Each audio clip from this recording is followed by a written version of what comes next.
A gente olha não para nós, mas nós olhamos para Ele. E da mesma maneira que o Senhor nos alcançou. E quando a gente começa a meditar na palavra do Senhor, a gente começa a ver a graça do Senhor sendo manifesta em várias ocasiões. E principalmente, ou até mesmo sendo manifesta no Antigo Testamento. Nós sabemos que no Antigo Testamento, ali era um momento da lei. Fala comigo, lei. E aí no Novo Testamento, após o Senhor ressuscitar, né, o Senhor ter a sua vida, e ele morre na cruz, depois ele ressuscita, inicia-se um novo período. Qual que é esse período? Da graça. Fala graça. Isso. E esse período da graça, hoje nós popularizamos. Tudo a gente fala, é a graça, irmão. Você vai numa prova, o professor quer fazer uma prova difícil, professor, vai na graça, professor, aleluia. Né? Então, tudo é a graça. Mas o que a graça, ela significa? Um preço que foi pago e muito alto, só que você não pagou. Fala para o irmão que está do seu lado, você não pagou. Fala para o outro também, você não pagou. Mas, existiu um preço, sim ou não? E muito caro, só que eu não paguei nem você, mas Cristo pagou. E por isso que nós vamos também ministrar a ceia nessa noite. Lembrando do preço que o Senhor pagou, mas para que eu e você tenhamos livre acesso a Ele, amém? E diante disso, mesmo ali no período da lei, nós vemos o quão o Senhor é gracioso com a nossa vida, e o quão o Senhor ele tem tido graça naquelas histórias ali no Antigo Testamento. E por isso, eu quero ler um texto da palavra do Senhor, que está lá em 2 Samuel, no capítulo 23, a partir do verso 8. 2 Samuel 23, a partir do verso 8, que eu quero compartilhar com os irmãos. Abra suas Bíblias, amém?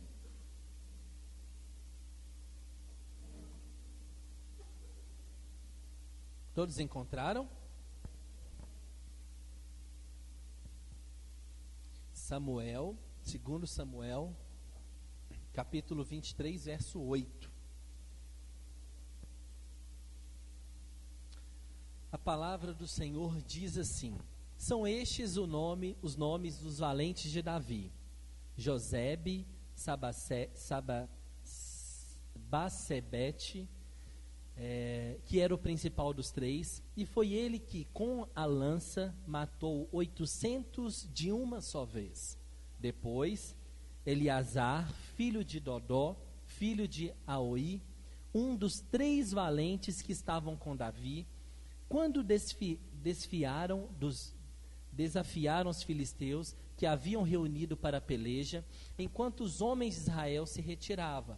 Este se levantou e feriu os filisteus, ali cansar a mão e ficar pregada na espada. E aquele dia o Senhor operou grande livramento, e o povo voltou para junto de Eleazar, somente para tomar o despojo. Versículo 11. Depois dele era Samá, filho de Agé, o Ararita.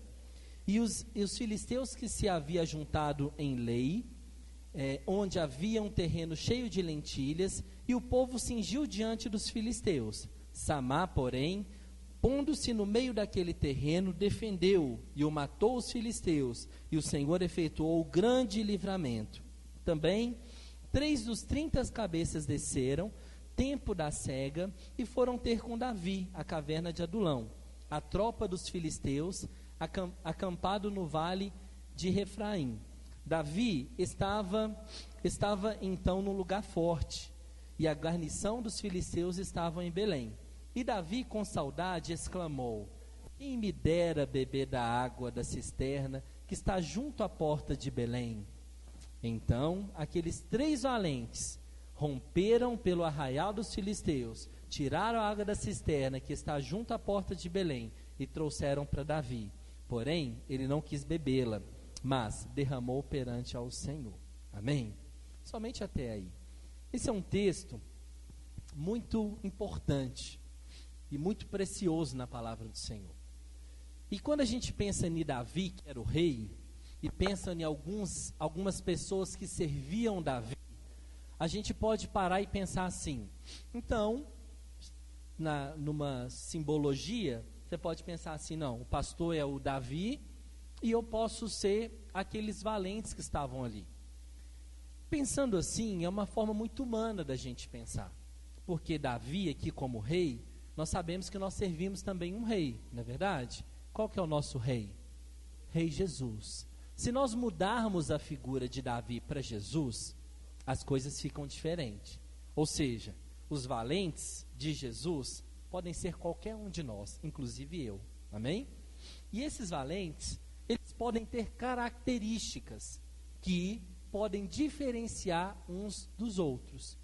Nesse texto, tinham 37 valentes, mas 3 a Bíblia destacou e depois destacou mais 3. Ou seja, 6 valentes foram destacados em 37. Aí você fala assim, o que isso representa? Se a gente fosse colocar na estatística, 16%, um pouco a mais do dízimo, que foi separado como pessoas que receberam o elogio do rei. E quando a gente para pensar isso, a gente começa a ver que as pessoas no qual vêm de fato e participam de um culto, a maioria, pode ser considerada como valente? Sim. Mas são poucas aquelas que são destaque. Verdade ou não? E aí, o que é a primeira pergunta que a gente pode fazer? Será que eu sou um dos destaques? Será que eu sou a pessoa no qual o próprio rei fala ao meu respeito? E eu comecei a pensar sobre isso. Falei, será que nós, quando nos reunimos, o rei Jesus, ele fala, que bom que o Sairo veio, que bom que o Gerri está aqui, porque ele, com uma só lança, matou 800. Pensa. Então, começa a falar de características que eu e você, nós temos mediante um exército. E isso começa a mostrar que todos são filhos, todos são valentes, mas poucos são mencionados por ele. E isso é algo que a gente para e pensa. Mas não é uma forma da gente trazer uma acusação, mas é algo que começa a trazer em nós um momento de despertamento, de falar, Jesus, quem que eu sou nessa história?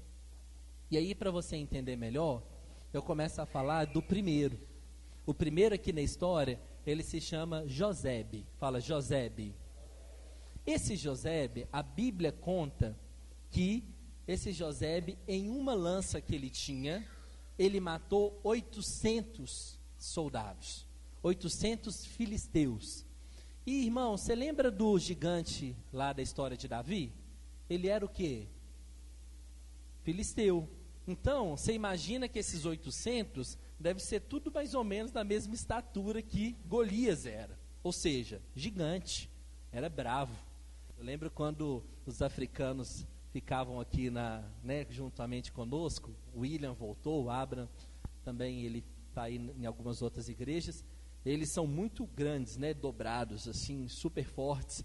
A gente sempre, quando pensava em Golias, eu falava assim, só dobrar esse homem, porque ele é muito forte. E aí a gente pensa, 800 com uma lança? Aí a gente entra num raciocínio lógico e pensa, uma lança, irmãos, mal você mata um. Por quê? Se fosse tiro, tudo bem, bazuca, sei lá, não sei se tem bazuca ou metralhadora, ok, mas lança 800 de uma só vez? Ah, por favor, não é difícil de acreditar? É complicado, porque é como se eu falasse, sei lá, vamos colocar um exemplo de roça, uma foice bem afiada de roça, Você querer matar 800 pessoas com uma lança? Não dá. É algo que, se não for o Senhor, isso não aconteceria. E aí eu começo a ver que até mesmo na condução dessa guerra, o Senhor estava por trás disso. Então, Josebe, ele não era só um artilheiro, uma pessoa que era muito forte, guerreiro, ou muito habilidoso. Não, ele era uma pessoa que o próprio Deus tinha escolhido para estar ali. Porque não tem condição, humanamente falando, de uma pessoa matar 800 pessoas com uma só lança. Eu comecei a orar por isso. a respeito assim, Jesus, o que é essa lança? O que eu poderia usar como exemplo dessa lança nos nossos dias de hoje? E aí eu comecei a lembrar sobre os talentos que o Senhor nos dá. Por que isso? Porque como a lança não seria capaz de matar 800, assim é a nossa vida. Nós não conseguimos influenciar as pessoas por nós mesmos. O Senhor te escolheu com características e talentos diferentes, verdade ou não? Alguns cantam, outros dançam, outros recitam poemas, outros não tem nada a ver com a arte, outros estudam muito, outros comem demais, aleluia, né?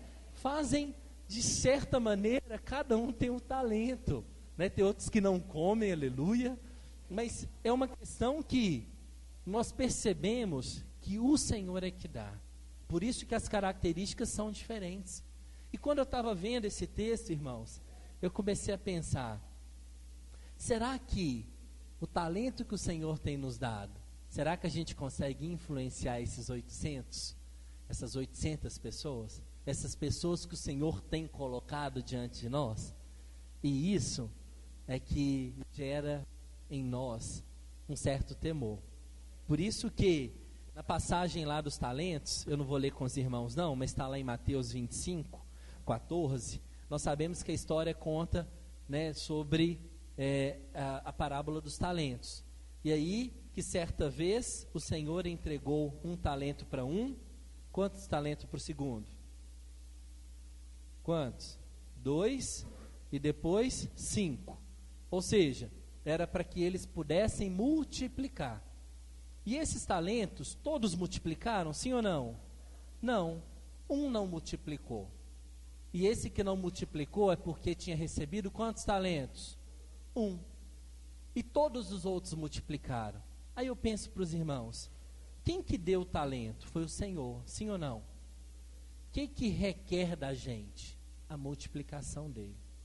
E quando eu comecei a analisar sobre esse texto, sobre esse guerreiro que com uma lança matou 800, eu fiquei imaginando assim, quantas pessoas estão por trás de cada um daqueles jovens? Quantas?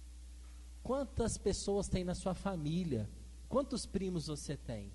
Quantas tias? Quantos vizinhos? Quantas pessoas que você já estudou? E quem mexe no Facebook e vê a quantidade de amigos que tem pessoas que têm 5.000 amigos. Tem pessoas que são seguidores, são blogueiros, né? Tem 174 mil pessoas que seguem essa pessoa. Aí você pensa e você para e pensa e fala, será que o talento que o Senhor tem me dado tem gerado fruto? E como essa lança.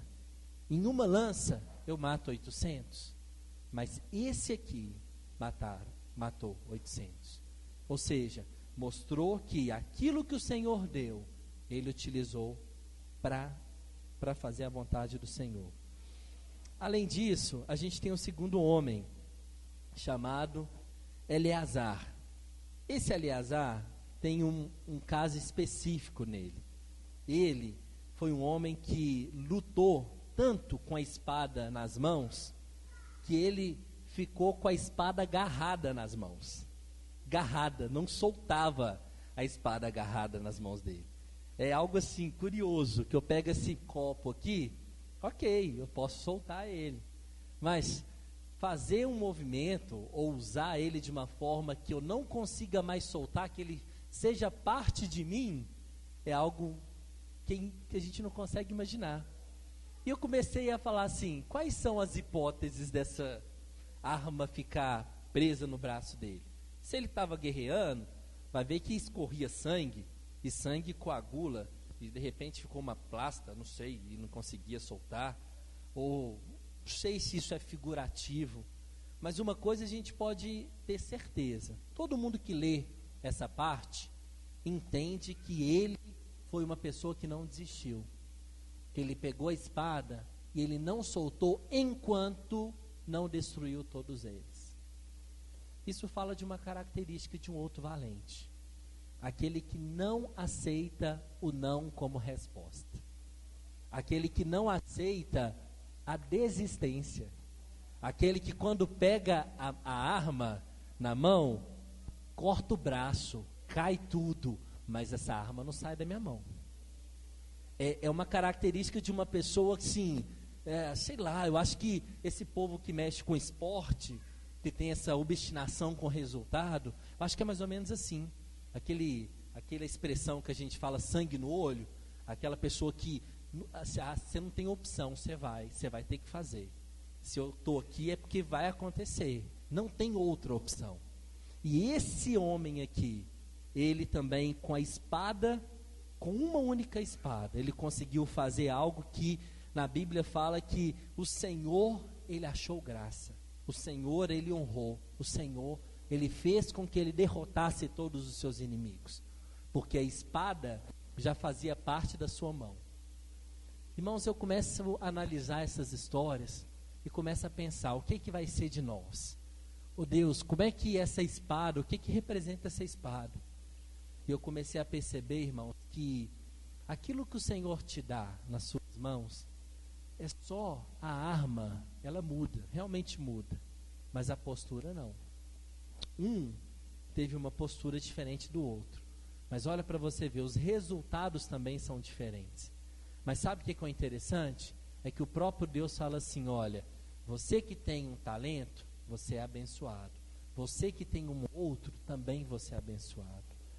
Não é porque um é melhor, a lança não é melhor do que a espada, mas mostra uma postura, uma característica. Irmãos, a vida toda, eu estava contando esse testemunho para os irmãos do cursão, que tudo é uma questão de mente, porque na palavra de Deus fala que nós somos filhos, amém? Filhos amados do Senhor, amém? E nós, como filhos amados de um rei, nós somos príncipes, amém? Tem alguma coisa que é limitada a um príncipe? Não? E por que você vive na miséria? Aí a gente começa a ser confrontado. Eu falei com os irmãos que quando eu era kids ainda, criança, eu ia na igreja, né, no prédio, mas eu falo igreja para os irmãos entenderem. Eu ia na igreja e eu escutava assim, ó, se o mar não se abrir, você anda sobre o mar. Eu falava, ó, o negócio é bom. Então não tem opção de dar errado. Se eu vou, o mar vai abrir. Se não abrir, eu ando. Então acabou, resolveu. E aí eu fui crescendo com palavras de Deus na minha vida. E eu ia dessa maneira. E aí eu ia caçar um emprego, eu falava, essa vaga é minha. Aí o povo até pensava assim, não, arrogante. Não, mas é porque se o mar não se abrir, eu vou andar sobre ele e vai dar certo. E se não for esse, é porque Deus vai ter um melhor. E assim que eu andava. Irmãos, e dessa maneira, Deus, Ele me abençoou tanto. Estava falando com os meninos que eu fazendo ensino médio, eu fazia um estágio de manhã, ganhava um salário mínimo na época. Que era, primeiro eu estava na Cruz Vermelha o dia todo trabalhando. Mas aí, depois eu consegui um estágio na parte da manhã, um salário mínimo. E estudava à noite. Aí, depois eu mandei um currículo para um outro estágio. E o estágio eu consegui fazer um de manhã e um à tarde. Então, com 16 anos, eu ganhava 2 salários mínimos, que era sensacional na época, né? Aí eu falava, aí ó, se o mar não se abriu, eu ando sobre o mar. E eu ficava com essa palavra. E aí na faculdade eu falava, eu vou entrar na faculdade. E aí, na época, eu fiz vestibular para fisioterapia. Até passei, mas eu não fiz. Aí minha mãe falou assim, você tem que fazer administração, tudo que você está na frente, você está na igreja, todo mundo te procura. E eu fiz vestibular. Quem disse que eu tinha dinheiro para pagar? Não tinha. Mas qual que era o lema? Se o mar não se abrir, eu ando sobre o mar. Então bora fazer. E aí o que aconteceu? Passei. E o dinheiro para matrícula? Não tinha. Mas só que lembra que eu trabalhava no estágio, eu consegui comprar um celular na época bom, sabe? Um celular com toque polifônico e tela colorida. Era o melhor, irmãos. É sério, o melhor. Polifônico, tela colorida, foi o primeiro que lançou. Da Nokia, eu lembro, branquinho. E aí, irmãos, não tinha dinheiro para pagar a faculdade, né, a matrícula. Falei, o que eu vou fazer? Aí eu fui um tio que era tio do meu pai, que é rico. Sabe aqueles parentes distantes que é rico? Tio do tio do tio. Aí eu fui bater lá na porta dele. Falei, tudo bem, eu sou seu sobrinho, que eu sou filho do Juquinha, da Almenara. Não adiantou de nada, não tinha dinheiro nenhum. Eu falei, pronto, o mar não se abriu não, vou mandar sobre ele. E aí fui de outra forma. No final das contas, irmãos, eu olhei para o meu celular e falei, quanto que isso deve valer? Aí fui na lojinha, ele falou, ó, 395, lembra até hoje, a matrícula é 385. Falei, opa, dá para pagar. Vendi o celular, paguei a matrícula. E as mensalidades?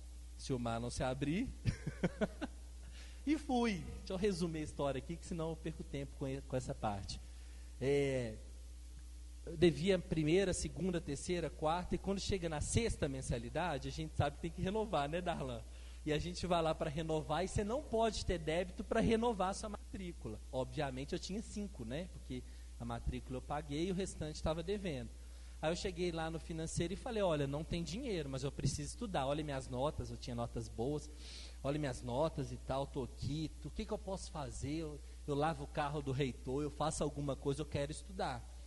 E aí a menina falou assim, você tem condição de pagar as próximas? Eu falei, tenho, porque eu trabalhava em telemarketing 4 horas, aí meu salário foi um pouquinho mais porque eu comecei a trabalhar como 6 horas. E aí eu falei, tem condição. Ela falou, então vamos fazer o seguinte, eu vou deixar isso aqui pendurado, tipo devendo, mas fica aí guardado e você começa a pagar de agora. Resumindo, não tive que trancar a faculdade, continuei. E assim, quando eu me formei, que eu fui pagar o meu primeiro período, e assim, tudo deu certo. Mas por quê? Uma questão de mentalidade. Desde criança, se o mar não se abrir, você vai andar sobre o mar. E eu falei uma história para os meninos no cursão, que certa vez um homem teve algo no cérebro que ele perdeu a memória. E ele era gordo. Ele era obeso, e alguém falou com ele assim, ó, vocês já viram MIB e Homem de Preto, quando apaga a memória? Sabe? Tipo aquilo, apagou a memória. Quando as pessoas chegavam para esse homem e falavam assim, olha, você era um medalhista, você corria na maratona. Era meio difícil de acreditar que o homem estava na cama e gordo, ele deve ter pensado, né, eu, maratona. E aí o povo falou com ele, olha, você corria, você era medalhista. E ele colocou aquilo na cabeça dele, já que ele era medalhista, já que ele corria e era um vencedor. Assim, quando ele começou a recuperar, ele começou a caminhar, depois fazer um trote, começou a correr, e isso perdendo peso, pensando que ele era um atleta, querendo recuperar aquilo que ele, né, teve a informação que ele era, e ele começou a se empenhar. O que aconteceu nessa história? Ele se tornou um atleta.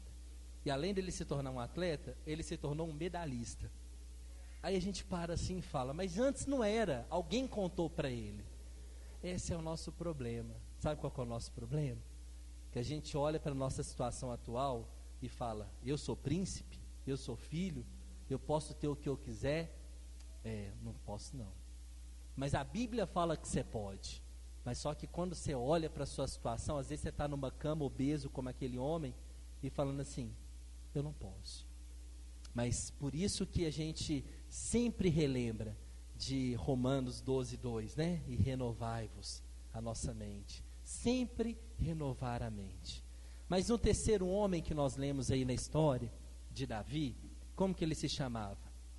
Samá. Fala, Samá.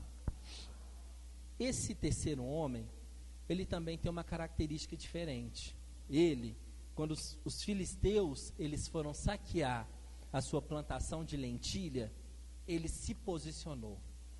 Ele se posicionou de uma tal forma que, parafraseando, se vocês entrarem nessa lavoura, eu mesmo, vou matá-los. Ou então, vocês só entram aqui se vocês me matarem. Se for por debaixo do meu cadáver, né, como diz assim. Ou seja, não aceitou. E sabe o que isso também me mostra?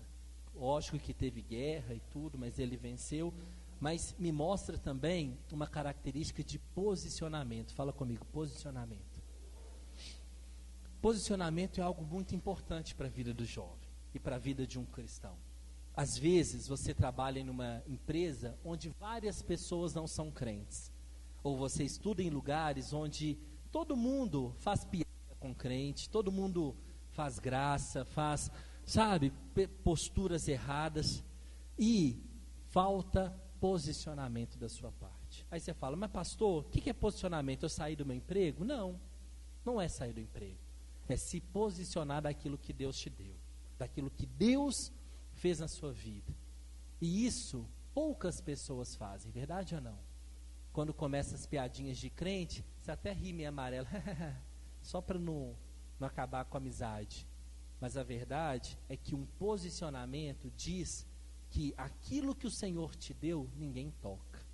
Aquilo que Deus fez na sua vida, ninguém pode ir contra você. Eu tenho uma história de uma pessoa que no serviço sempre eles faziam piadas com igreja, com pastor. E chegou uma certa vez que ele deu uma palavra de sabedoria, onde ele se posicionou e falou: olha, vocês não sabem qual que é o sentido da vida. Enquanto vocês ficam correndo atrás de dinheiro, em bens materiais, vocês não sabem o que o próprio Deus pode fazer na vida de vocês. Vocês só correm atrás disso porque vocês nunca perderam algo que de fato fez diferença na sua vida. E ele estava testemunhando que tinha perdido um ente querido, um irmão. E aí, quando ele perdeu esse irmão, ele viu o que de fato faz falta. E então, uma vez que o irmão voltaria, o que é dinheiro? O que é comentário? O que é qualquer outras coisas? Existem prioridades que o Senhor coloca na nossa vida. E a nossa prioridade é servir ao Senhor, amém? Independente da situação. E esse homem aqui, Samar, ele se posiciona perante aquilo que o Senhor tem para a vida deles. Então, o primeiro homem, irmãos, qual que foi a marca deles?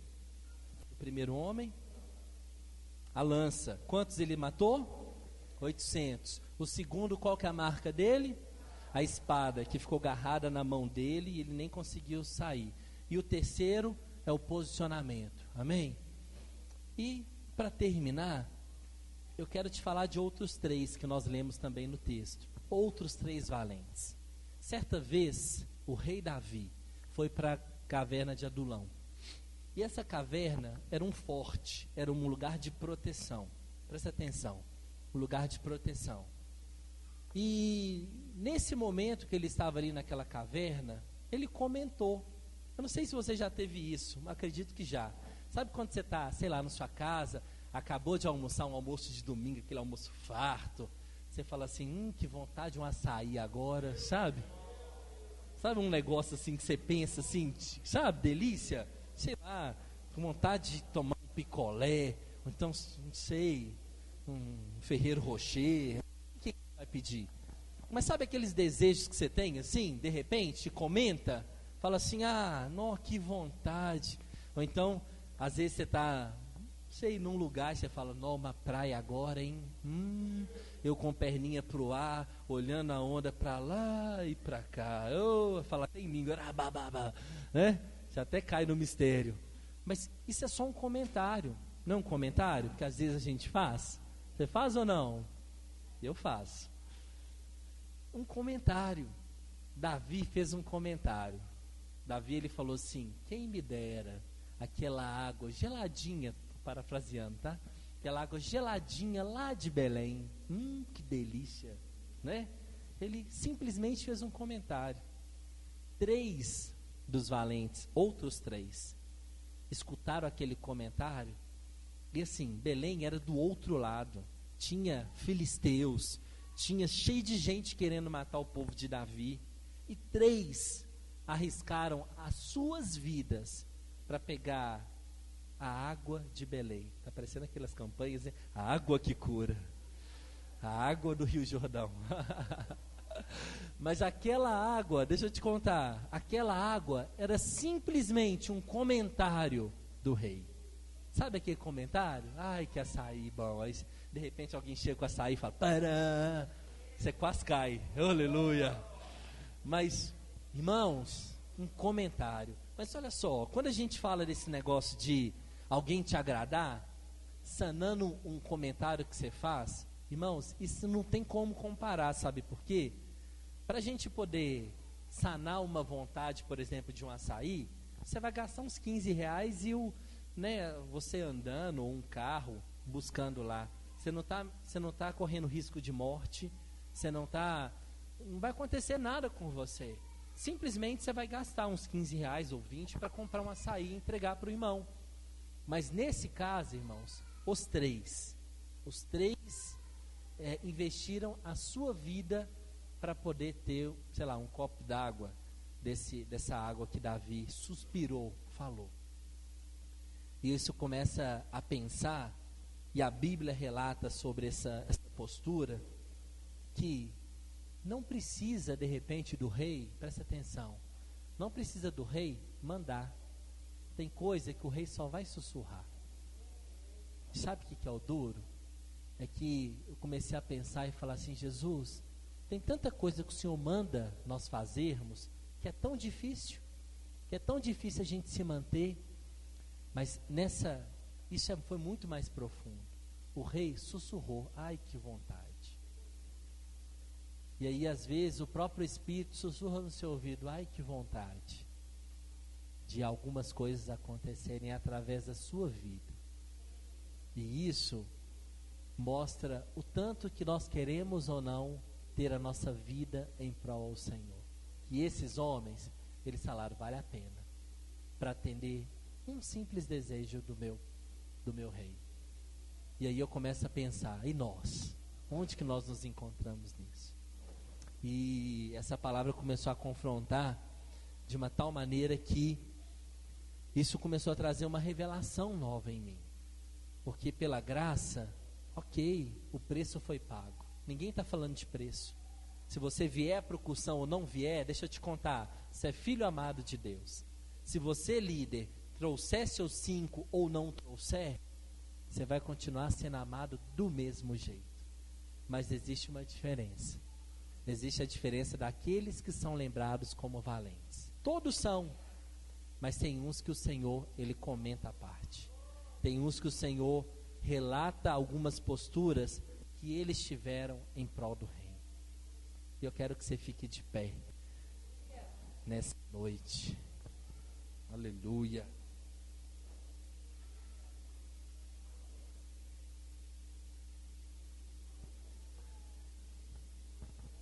Aleluia. Irmãos, tem palavras que o Senhor nos dá que traz um alívio. Tem palavras que o Senhor nos traz que nos desestrutura, tira a gente da nossa segurança e nos coloca em uma posição diferente. Mas tem palavras que o Senhor nos mostra que nós podemos ir muito mais além. E quando eu estava nesses 15 dias de férias, falei para os irmãos que eu visitei algumas igrejas, e são igrejas assim, muito bonitas, que olhava para tudo, as luzinhas não eram do Oiapoque, sabe?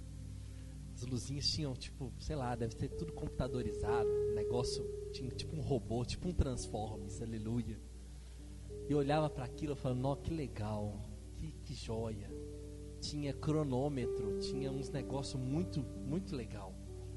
E eu falava, ô Jesus, quando que nós vamos chegar nesse nível? E o Senhor, Ele ministrava no meu coração que independente dessas coisas, o sentimento que eu tinha ali era assim, Jesus, muito obrigado.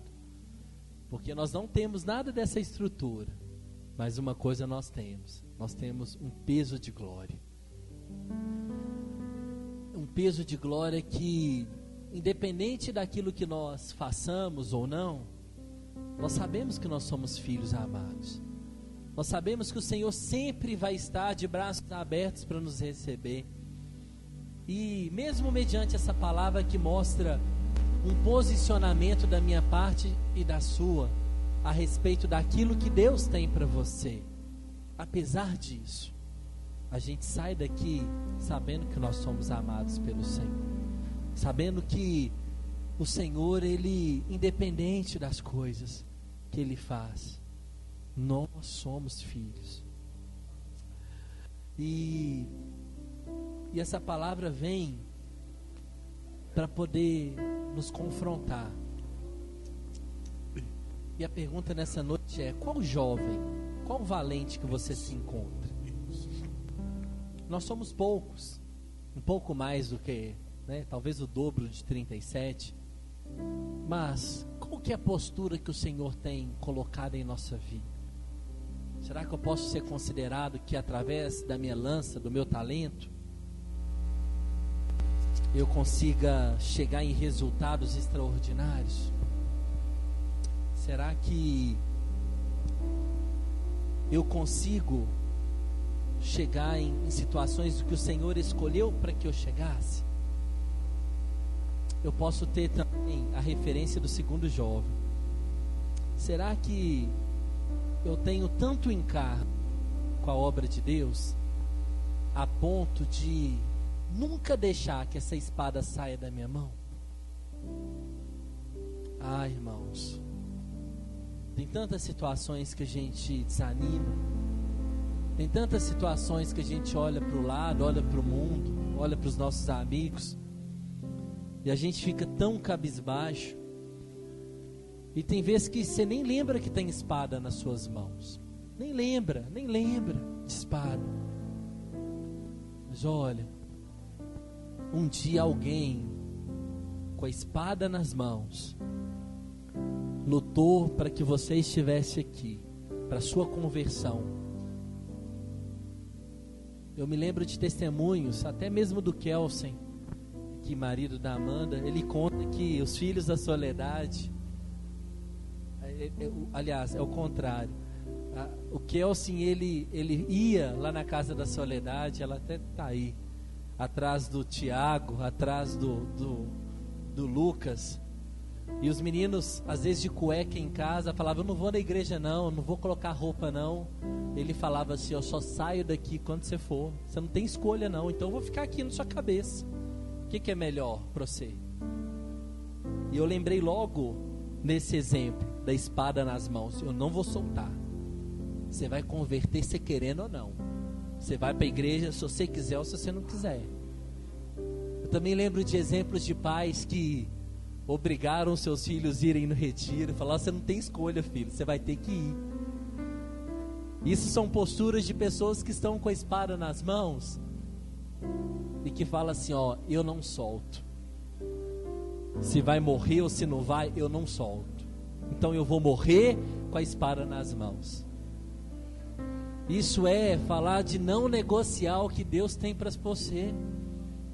É de falar assim: olha, você pode agir da maneira que você quiser, mas eu não solto essa espada. Então morre eu, morre minha família, morre todo mundo, mas essa espada não solta das minhas mãos. E vai ser como se fosse parte do meu braço. Eu vou lutar até o fim. Eu vou ser considerado como um valente que não abriu mão da sua espada. Ou talvez você pode ter se encontrado nesse exemplo de posicionamento.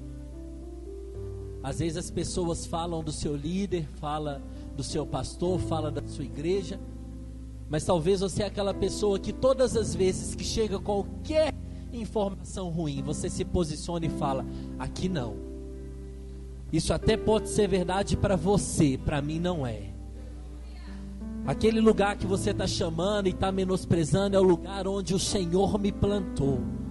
E o Senhor escolheu que eu servisse Ele naquele lugar. E quando o Senhor quiser que eu saia, o Senhor vai tirar. Mas ali eu me posiciono. Ninguém vai colocar a mão naquelas lentilhas. Ninguém vai falar mal daquele lugar. Ninguém vai falar mal da minha célula. Ninguém. O Senhor me plantou naquele lugar. E mesmo que venham contra mim, eu me posiciono. Ah, meus irmãos,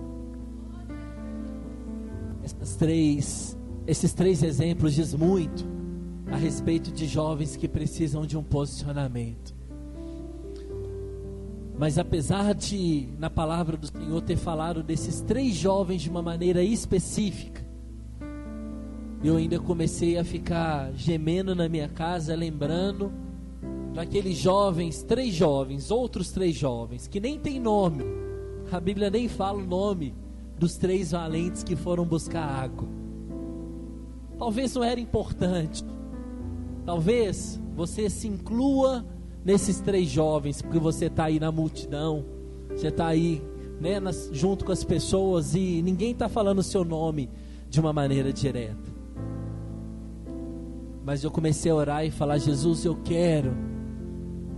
só fazer, eu não quero só fazer aquilo que o Senhor já deixou na Bíblia, conhecida, mas eu quero que o Senhor sussurre uma vontade no meu ouvido. Eu falo, eu quero isso. Eu vou ir para o outro canto do mundo, eu vou largar minha vida, eu vou fazer tantas coisas, só porque o Senhor sussurrou falando assim, olha, eu queria tanto que aquele povo da África recebesse o meu amor. Eu queria tanto que aquela criança recebesse um carinho especial. Eu queria tanto que acontecessem situações, talvez que aqueles cultos fossem diferentes. Eu queria tanto que você falasse do meu amor na sua escola. Ah, isso não está na Bíblia. Eu queria tanto que você fizesse uma célula, simples que seja, para falar do meu amor naquele lugar onde ninguém conhece a Cristo. Isso pode ser momentos que o Senhor vai sussurrar no seu ouvido, e você vai sair de uma posição de pessoas que precisam obedecer uma lei que foram colocadas, para discípulos de uma intimidade, discípulos que são acordados a ponto do Senhor chegar e compartilhar segredos que estão no coração dele. Oh, Espírito Santo de Deus, nós não queremos somente, Jesus, ser esses valentes que se posicionaram, que lutaram, mas nós queremos ser lembrados pelo Senhor pela intimidade que nós temos, como um paizinho, como filhos, como aquele que recebeu ao Senhor e serve a um Deus vivo, um Deus que fala conosco diariamente, a todo momento. Não é somente num culto, não. É na rua, é lavando vasilha, é estudando, é falando coisas no nosso dia a dia, e a ponto de nos esvaziarmos daquilo que nós pensávamos que era importante, para redefinir a nossa vida por causa do Senhor.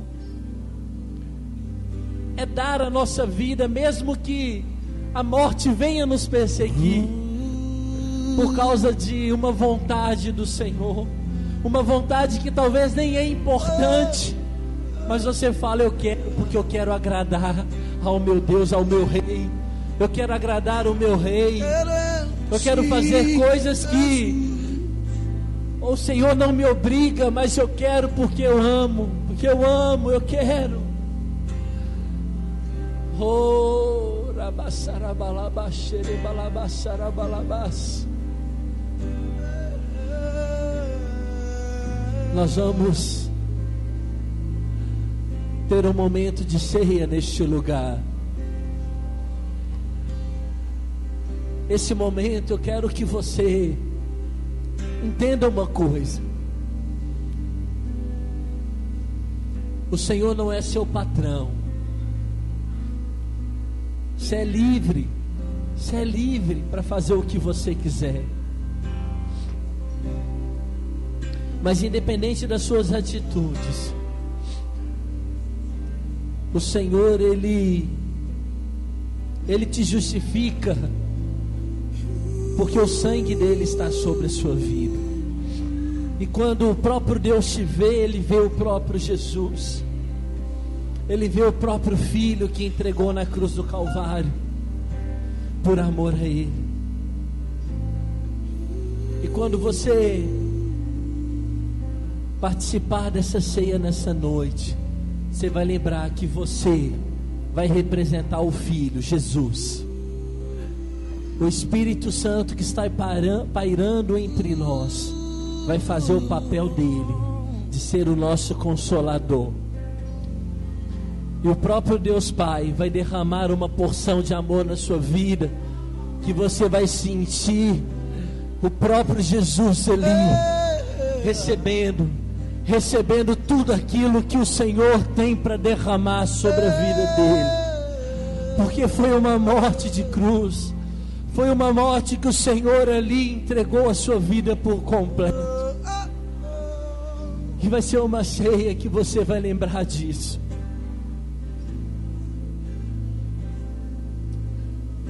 Pode distribuir o pão e o vinho, enquanto a gente louva ao Senhor. O universo chora, o sol se apagou, ali estava morto o Salvador. Teu sangue lá na cruz, teu sangue derramou o peso do pecado, Ele levou, levou.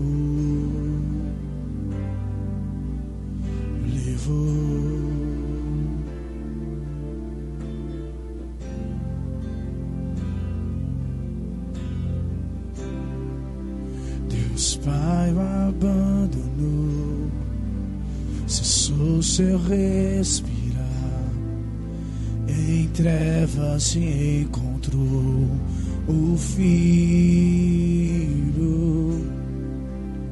A guerra começou, a morte Ele enfrentou, todo o poder das trevas vence. A terra estremeceu, sepulcro se abriu, e nada vencerá seu grande amor. Diga! A morte onde está? O Rei ressuscitou.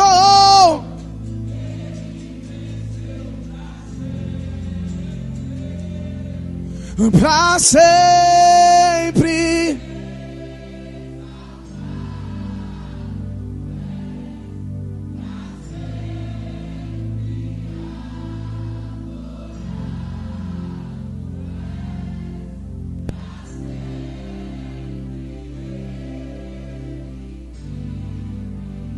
Ressuscitou,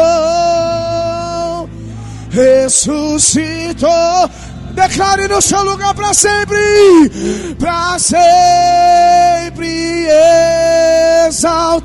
exaltado é, para sempre adorado é, para sempre Ele vive, ressuscitou, ressuscitou.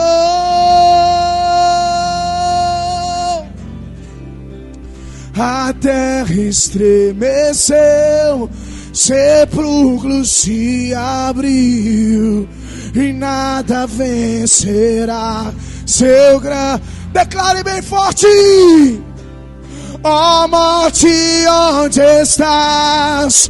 O Rei ressuscitou, Ele venceu para sempre, para sempre.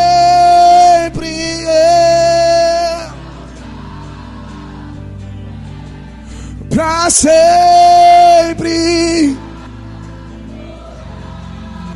Declare: para sempre Ele vive, ressuscitou, ressuscitou.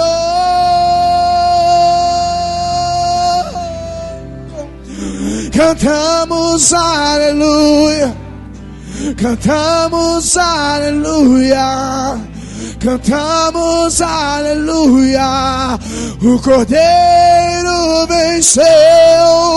Cantamos aleluia, cantamos aleluia, cantamos aleluia. O Cordeiro venceu. Cantamos aleluia, cantamos aleluia, cantamos aleluia. O Cordeiro venceu. Oh, oh, oh.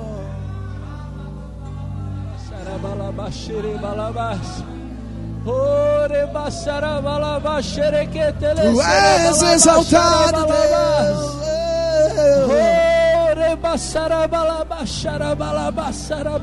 Santo, Santo, Santo, Santo, Santo, Santo.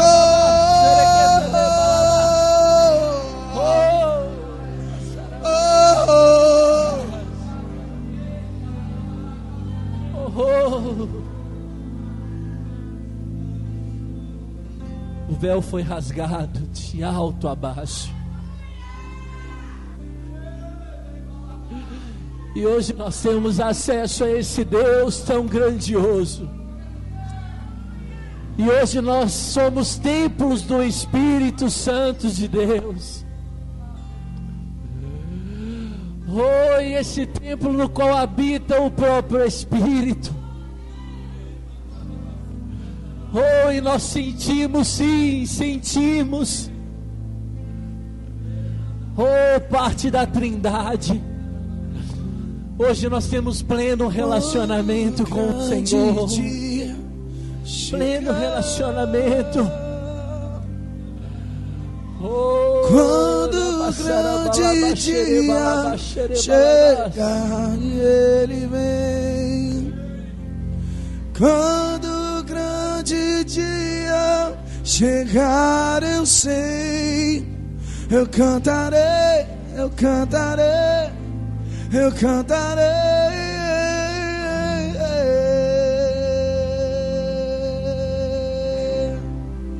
Senhor, valeu a pena.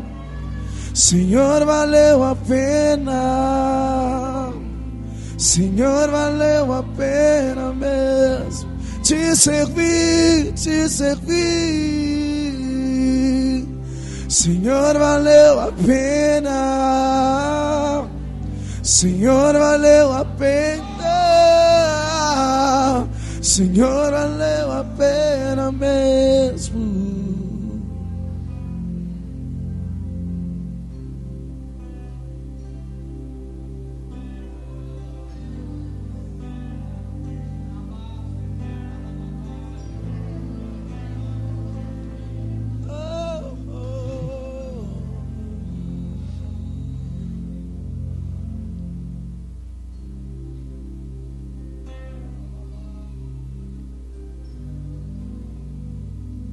Nesse momento tão sublime, é o seu momento de você falar com o Senhor e se posicionar mediante a essa palavra que Ele nos trouxe nessa noite, e mediante aquilo que o Senhor tocou na sua vida enquanto nós falávamos. Qual valente você vai ser, qual característica que o Senhor te colocou.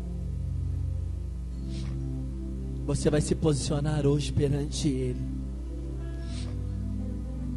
E essa ceia vai ser um memorial para marcar os valentes que estão sendo levantados no dia de hoje aqui neste lugar. Aleluia.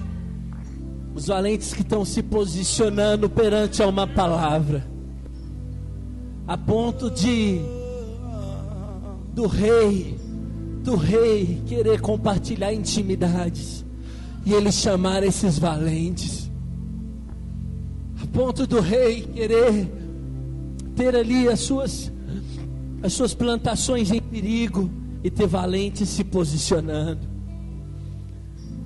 a ponto de da espada ser parte do seu corpo.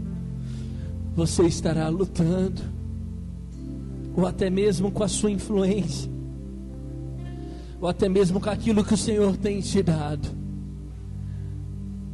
Em uma única atitude,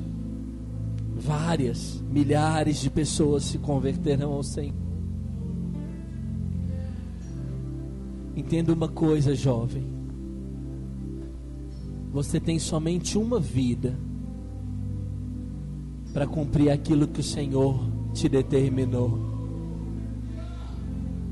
Você só tem esses melhores anos da sua vida, que é agora, para você executar o que Deus tem separado para a sua vida.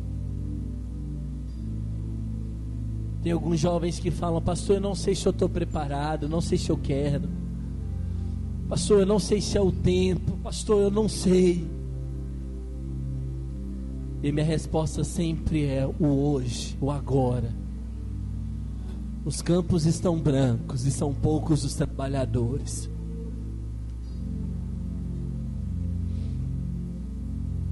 E lembre-se que o rei Davi está representando o seu Deus.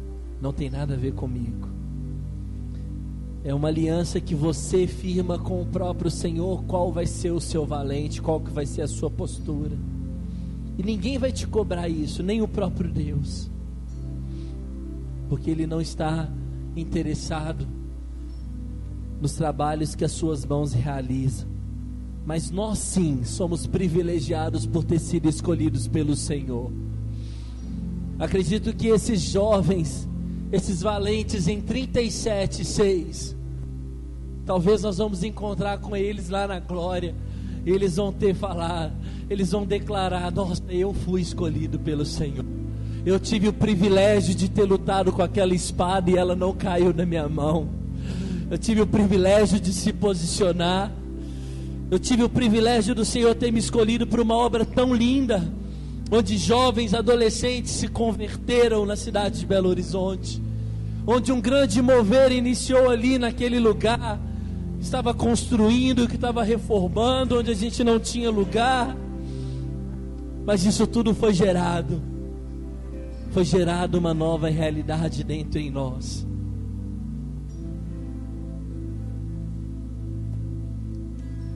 Por isso que esse é seu momento com o Senhor. Somente para lembrar que as pessoas que nos visitam, a ceia do Senhor é um memorial que nós fazemos para lembrar a morte, mas principalmente a ressurreição de Cristo. E se você é batizado numa igreja evangélica, você é convidado a participar conosco. Mas se você não for, você pode, em sinal de respeito, ficar mesmo da maneira que você está. Levante seu cálice. Nós vamos declarar uma canção. Eu não vou orar com você, mas eu quero que você faça a sua oração ao Senhor.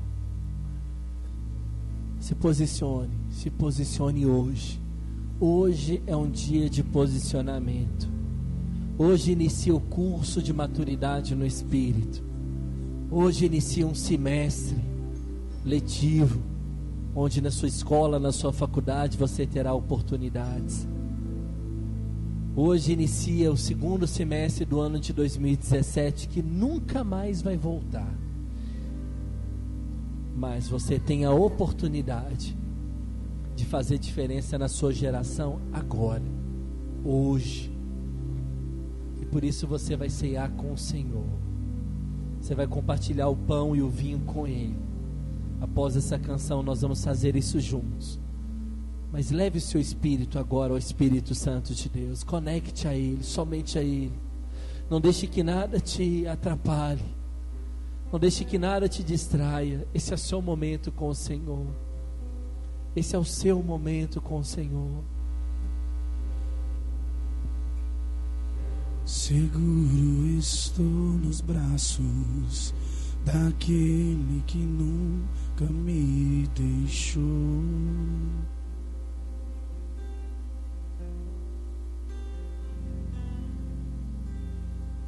Seu amor perfeito sempre esteve repousados em mim.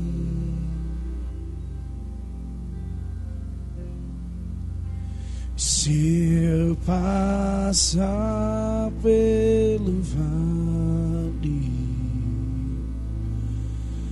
acharei conforto em teu.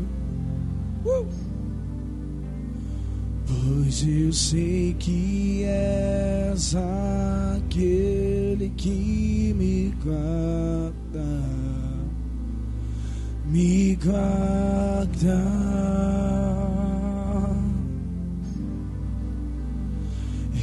teus braços é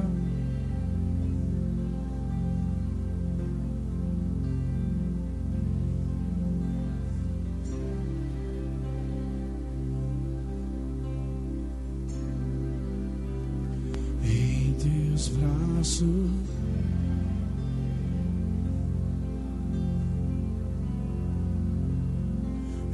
Teus braços,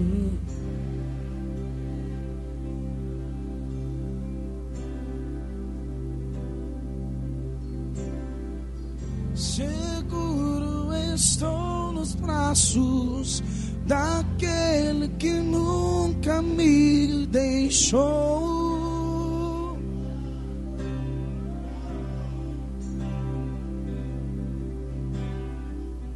Teu amor perfeito sempre esteve repousados em mim. E se eu passar pelo vale, acharei em teu amor, pois eu sei que é que me guarda.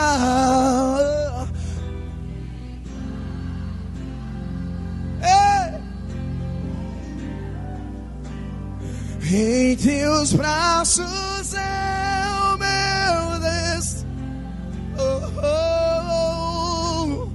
Em teus braços é.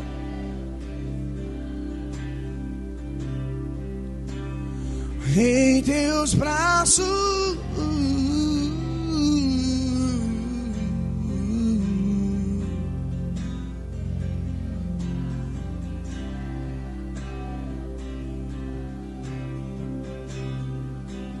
e se eu passar pelo vale,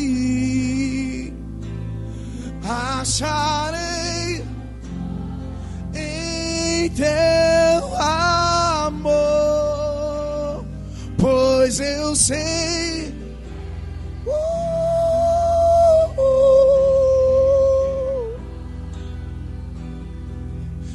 me guardar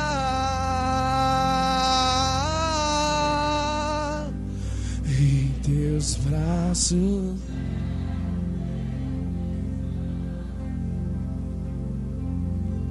Em teus braços,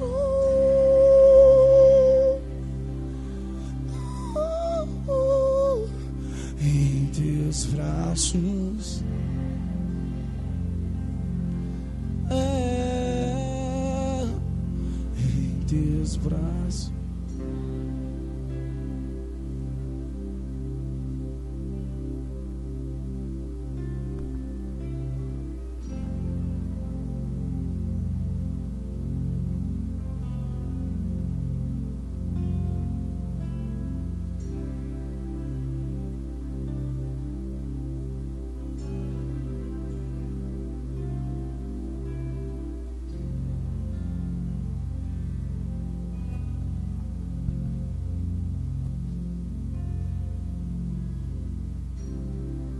Porque eu recebi do Senhor o que também vos entreguei, que o Senhor Jesus, na noite que foi traído, tomou o pão e, havendo dado graça, o partiu e disse: tomai, comei, isso é meu corpo que é partido por vós, fazei isso em memória de mim. Semelhantemente também, depois de cear, tomou o cálice, dizendo: este é o cálice do novo pacto no meu sangue, fazei isso todas as vezes que beberdes em memória de mim. Porque todas as vezes que comerdes este pão e beberdes do cálice, estarei anunciando a morte do Senhor até que Ele venha. Levante seu cálice, seu pão. Fala com o Senhor: Maranata, ora vem, Senhor Jesus. Até que o Senhor venha, nós queremos celebrar a tua ceia. Nós queremos lembrar que nós temos um Deus que venceu a morte, que venceu todas as coisas. E nós somos gerados nesse mesmo princípio. Nós temos um Deus que venceu. E seu nome é Alfa e é Ômega. É o Senhor que dá o início e é o Senhor que determina o fim. É o Senhor que coloca. É o Senhor que faz nascer. É o Senhor que faz morrer. É a esse Deus que nós servimos.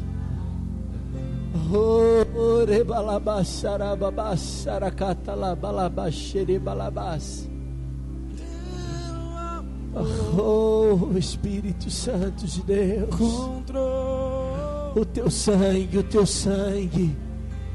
o teu sangue ali na cruz do Calvário não foi em vão.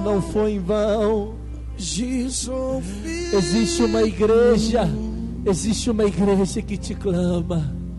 Existem filhos que te louvam nessa noite. Pai, me adotou. E você é esse filho amado.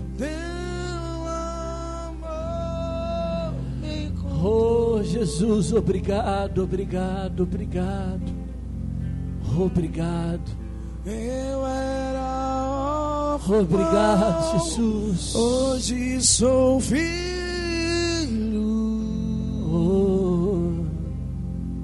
Abassarabalabás. O Pai me adotou. Sim, Jesus. Seu amor. Sim, Jesus. Sim.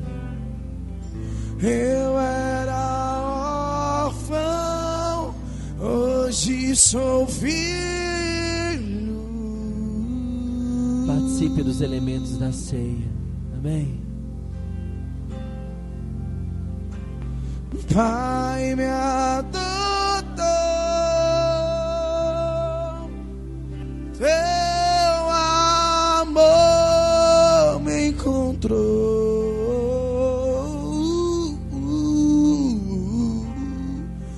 Eu era órfão, hoje sou filho.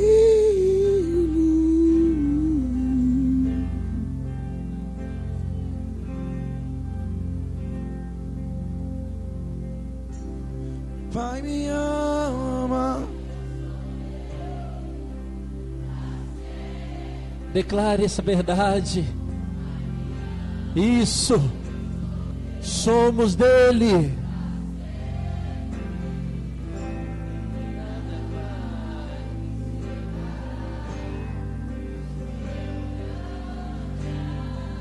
Amor,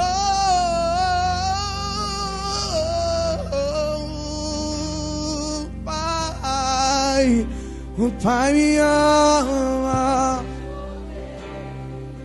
pra sempre.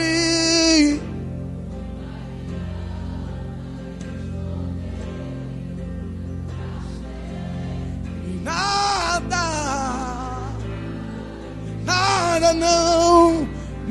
não.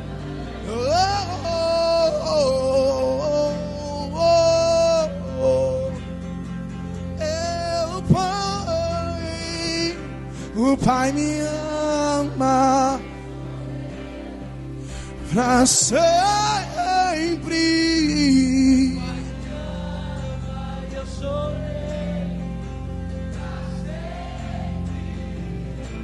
E nada vai nos separar.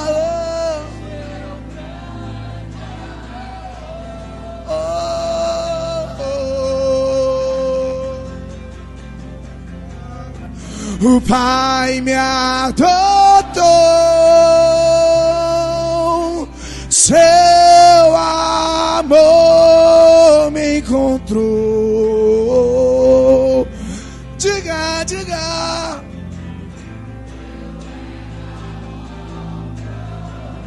Hoje sou filho. Declare o Pai. O Pai me adotou. Seu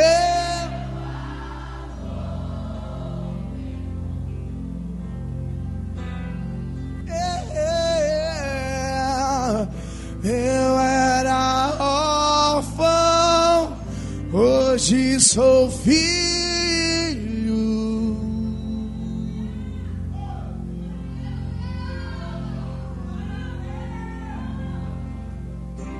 O Pai me ama e eu sou dele pra sempre.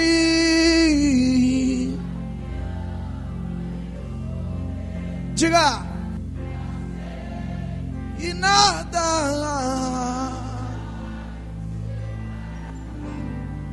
seu grande amor.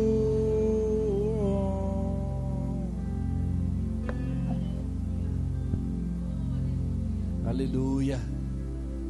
Fique na liberdade, mas tem o restante de sábado abençoado. Nós ficaremos aí fazendo alguma comunhão ali fora. Mas lembre disso, você é um valente. O Senhor te escolheu para fazer a diferença, em nome de Jesus. Aleluia.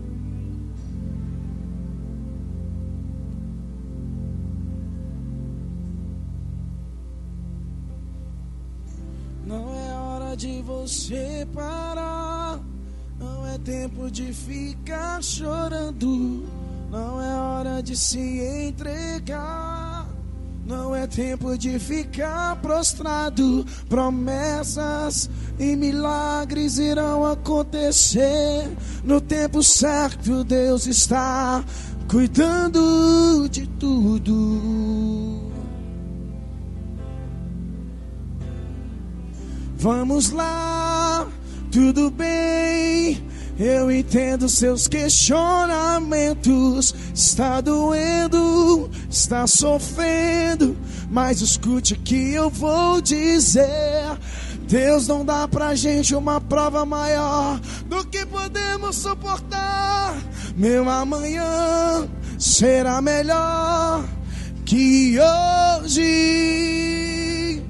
Meu amanhã será melhor que hoje. Meu amanhã será melhor que hoje. Viverás pra ver o que Deus irá fazer. Meu amanhã será melhor que hoje.